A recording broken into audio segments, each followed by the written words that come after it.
Oh my god, the show. So as you can tell, probably tell by the title, it's about wrestling. It's not WWE. It's not. It's Lucha Underground. What the hell is that? Now, before I get to like a review about this show, I just should say, Lucha Underground is just a typical 1 hour indie, obviously Mexican related indie show, but it's very different and it's unique. It's not like WWE or TNA or Ring of Honor or any promotion such as like that. It's even somewhat different from AAA Mexico. And I probably say, wait a minute, they have lucha.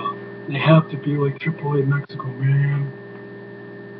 They do have some luchadors, of course. They call themselves luchadors, and they call the women luchadoras. It's understandable. But it's different because of the way they present it, the way they present the vignettes, the way they present the promos.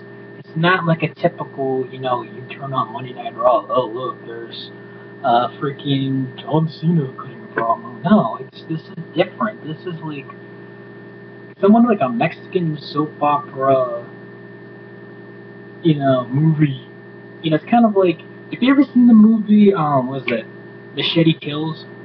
That's kind of like what the production is like. I know things like Robert Rodriguez produces the show, but it's very interesting what Conan, former WCW talent, has done there. I mean, he has, of course, another former WCW talent, Pyro, as one of the announcers, and his buddy announcer is, that's right, former ECW WWE announcer / performer, Matt Striker. So it's a lot of familiar names in here, and I'll get to that a little later. But we kick off the night.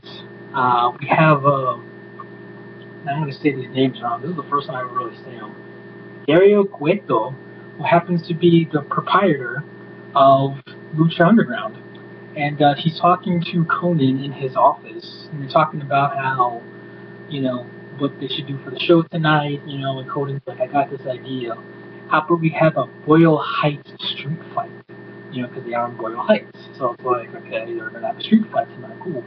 And they're going to have Prince Puma, which I'm sure many of you are familiar with, versus Big Reich. For anyone who doesn't know who Big Reich is, Ezekiel Jackson. Yeah, end of story. Okay, so then we start off the program with Grego versus Mimwete with his manager, Katarina. For anyone who doesn't know what Katarina is, Maxine, aka Melina's cousin. Looking fine as hell. And she replied to me on Twitter. Thank you for that, by the way. So anyways, your little squash match. For anyone who doesn't know who Mimwete is, the guy's a freaking beast. Alright, first of all, he has freaking Katarina making out. There's one, alright? And she has the whole lick of death thing going for her, and, that's hot as hell. But anyways, Mimwete, what he has going for him, he's kind of like this big monster, that just like kills everybody in a span of like 2 minutes. I kid you not. So the guy's obviously built up to be a beast. He's a monster, and I'm digging him. I'm digging him, what he's doing in the ring. I'm digging his lady. Definitely digging his lady more when he's doing in the ring. That's for another story. Okay, so then we have a Johnny Mundo vignette. If anyone doesn't know who Johnny Mundo is, Johnny Nitro / John Morrison. And it was a very interesting vignette. And this is one of those where I'm talking about how it's different from what WWE or TNA or Ring of Honor or any of those guys would do. It's kind of like something you'd see out of a movie trailer, basically. It's like, whoa, what the heck is this? It's different, but it's kind of cool. And he kind of cut a little shoot here. He's like, oh yeah, how do you want to kiss ass and deal with politics? And I'm like, oh good lord, he's talking about the E. Oh shit, God Vince. Oh god. But Morrison, supposed to say Johnny Mundo, has done very well for himself cutting promos. Before, a lot of people didn't like him because of his promos. Like, oh, he's just a spot monkey because all he does is flips, his parkour.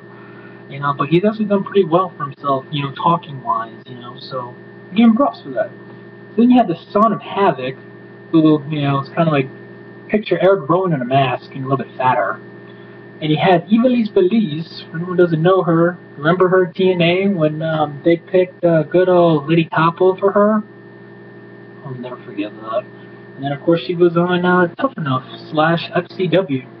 And goddamn, that Boricua has never looked better, let me tell you something.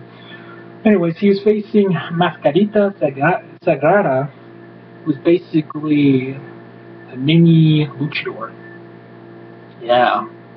This was just a whole kind of like comedy thing, but you know, Sagrada got a little bit of something in there, but that was just pretty much it. I mean, he was doing flips all over the place, and he landed on that woman, freaking evil as police. Don't you ever get on her again.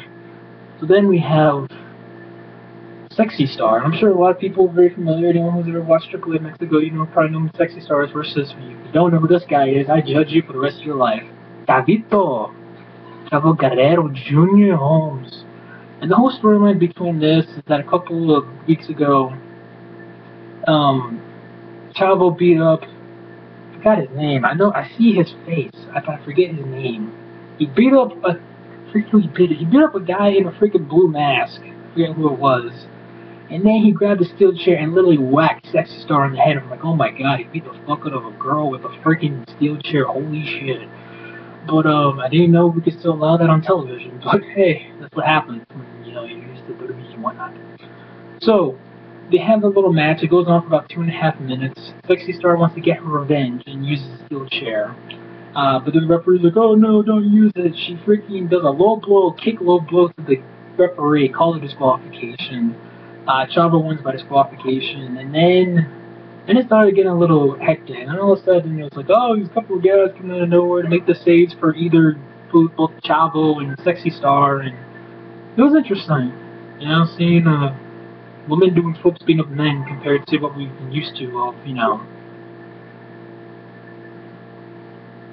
so used to, Awesome Kong, or so used to, TheChrisPhoenix or China, basically big performing and only compete against wrestlers. Here you have a freaking flying monkey, doing freaking flips on these men, and it's different to see. So then we had our main event.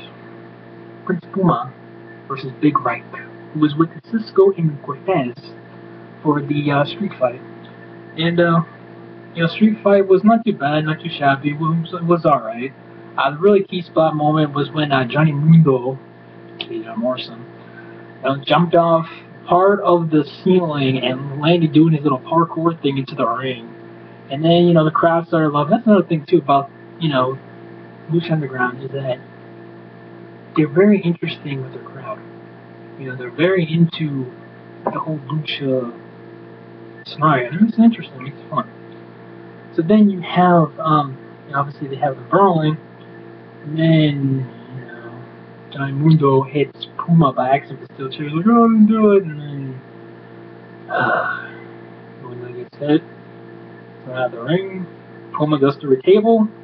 1, 2, 3. Big Right wins the matchup. So, overall, not a bad show. And another thing, too, is, I mentioned how interesting the crowd is, how interesting the commentators are. Now, we all know how wrestling educated Matt Striker is. But it's such a relief hearing commentators who are not, making corny jokes, talking about social media, plugging whatever network they have. It's just a nice breath of fresh air. And if you haven't checked it, you should. I know not everyone has the L-Rig network, I understand that. But if you have, I believe it's on DirecTV, Bright House, and then like a few other cable / satellite providers. So if you do have it, just check it out. If you don't have any of that, try to find it somewhere on the internet, because it's worth it. It's only like a 55-minute show, so it's not like, oh my god, it takes forever. No, it's a relatively somewhat of a short show. But I suggest you take a look at it, because, so far I'm intrigued, and so far, I could have more reviews like this on my channel. So anyway, that's it for you guys. I hope you guys enjoyed this video. Catch you all later.